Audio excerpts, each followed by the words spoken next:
Released in June 2013, Naughty Dog's video game The Last of Us was universally acclaimed and has since been regarded as one of the greatest video games of all time. Despite an equally beloved sequel and adaptations in other media, a cinematic version lingered in development hell until game creator Neil Druckmann partnered with Craig Mazin, the award-winning writer of Chernobyl, for an epic HBO series. Led by Pedro Pascal and Bella Ramsey, alongside a solid cast, The Last of Us is a faithful recreation of the video game that retains the dynamic characters and world players loved while expanding the drama and horror to new levels. This is a masterpiece of storytelling that elevates what those who have played the games have already experienced and opens up the story for anyone who doesn't have a PlayStation. Spread over 9 episodes, all of which were made available for this review, The Last of Us shares some thematic and stylistic similarities with The Walking Dead. Both series follow the survivors of an apocalyptic disease that decimates the modern world, resulting in factions of humanity resorting to base instincts to survive. While The Walking Dead focused on the interpersonal relationships of an ensemble of characters, the draw was still the dramatic tension between heroes and villains undercut by the threat of zombie hordes. The Last of Us distinguishes itself from The Walking Dead in the premiere episode by showing us the beginning of the fungal pandemic in 2003, before shifting 20 years into the future, where the story begins in earnest. Rather than belaboring the years in between, the series delivers the story's genesis and then skips right to the meat of the tale. Clocking in at a feature-length 81 minutes, the premiere episode does not focus on the infected monsters, which is not the point of this series.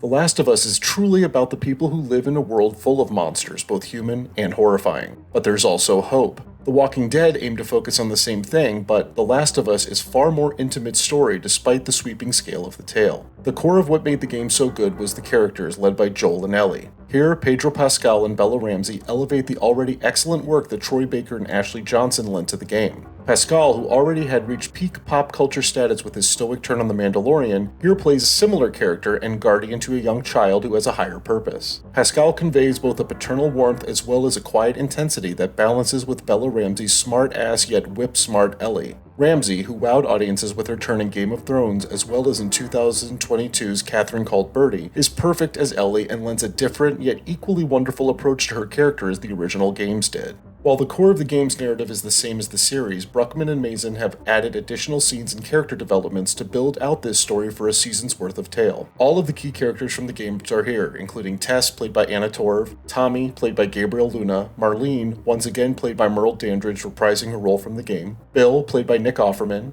Riley, played by Storm Reed, and Henry, played by Lamar Johnson, as well as new characters like Marlon, played by Graham Greene, Perry, played by Jeffrey Pierce, Kathleen, played by Melanie Linsky, and characters played by Troy Baker and Ashley Johnson. There's also Frank, played by the White Lotus's Murray Bartlett, whose inclusion here is one of the most significant changes from the game. None of the changes are made to alter the ultimate ending of the story, but they offer a branching alternative that accentuates where Joel and Ellie find themselves at the season's end. The series also includes some interludes to the past and other parts of the globe to add insight into the fungal infection that triggers the events of this series. Most zombie dramas or pandemic stories focus on threats that are viral in nature, so the unique pathogen in this story needs some explaining. That also means that the monsters and the infected are vastly different than the undead we usually see in stories like this. The special effects team has made some impressively horrifying designs for the spores and the fully infected results. If you have played the game, you know what you're in for, but echoing Craig Mazin's realistic approach to the radiation-induced results in Chernobyl,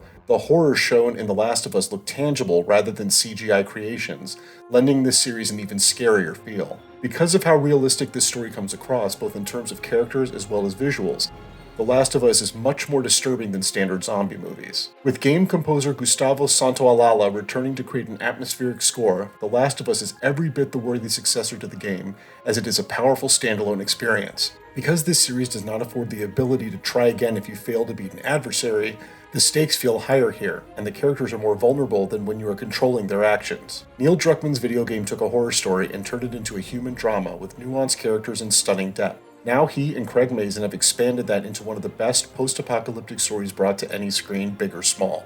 The Last of Us is a stunning accomplishment of writing, directing, and acting that once again has HBO raising the bar on what television can do.